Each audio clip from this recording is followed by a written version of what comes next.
తాకట్లో ఉన్న మీ బంగారాన్ని విడిపించి ఆ రోజు ఆన్లైన్ రేటుకి కొంటాం. Sharma gold company. పహల్గామ్ ఉగ్రదాడి తర్వాత పాక్ భారత్ మధ్య వైరం తారాస్థాయికి చేరుకుంది. ఇరు దేశాల మధ్య జరిగిన యుద్ధంలో కొన్ని ప్రాంతాల్లో ఆస్తి నష్టం జరిగింది.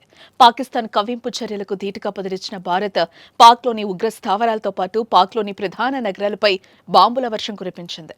దీంతో భారత్ అంటేనే పాక్ ఒంటి కాలుపై నిలబడుతోంది. ఇలాంటి సమయంలో పాక్ గడ్డపై ఓ హిందూ మహిళ అరుదైన ఘనతను సాధించింది. కశీష్ చౌదరి అనే యువతి బలూచిస్తాన్ ప్రావిన్స్ లో అసిస్టెంట్ కమిషనర్ గా నియమితులై చరిత్ర సృష్టించారు. ఈ ఉన్నత పదవిని అలంకరించిన తొలి హిందూ మహిళగా ఆమె రికార్డు నెలకొల్పారు. పాకిస్తాన్లోని బలూచిస్తాన్ వంటి వ్యూహాత్మకంగా కీలకమైన ప్రాంతంలో ఒక హిందూ మతానికి చెందిన మహిళ సివిల్ సర్వీసెస్ లో ఉన్నత స్థాయికి చేరుకోవడం ప్రాధాన్యతను సంతరించుకుంది.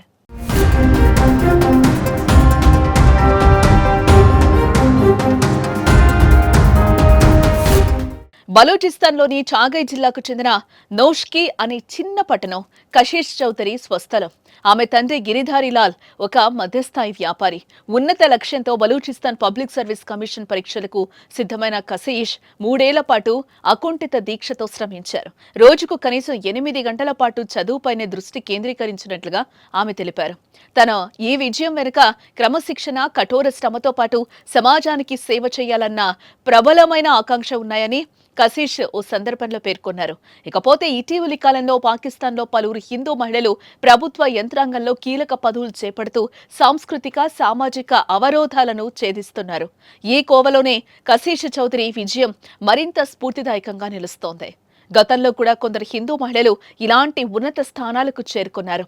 2022లో మనీష్ రూపేట కరాచీ నగరానికి తొలి హిందూ మహిళా సూపరింటెండెంట్ ఆఫ్ పోలీస్ గా బాధ్యతలు చేపట్టారు. అదేవిధంగా Pushpakumari Kohli Sindh police public service పరీక్షలో ఉత్తీర్ణత సాధించి సబ్ ఇన్స్పెక్టర్ గా నియమితులయ్యారు. 2019లో సుమన్ పవన్ బోదాని షాదాత్ కోట్లో తొలి హిందూ మహిళా సివిల్ జడ్జిగా పదవీ బాధ్యతలు స్వీకరించారు. ఇప్పుడు తాజాగా కశీష్ చౌదరి బలూచిస్తాన్ ప్రావిన్స్ లో అసిస్టెంట్ కమిషనర్ గా నియమితులయ్యారు. మొత్తానికి పాక్ లో హిందూ మహిళలు తమ ప్రతిభను కనబరుస్తున్నారంటూ హర్షం వ్యక్తం చేస్తూ పలువురు కామెంట్స్ చేస్తున్నారు.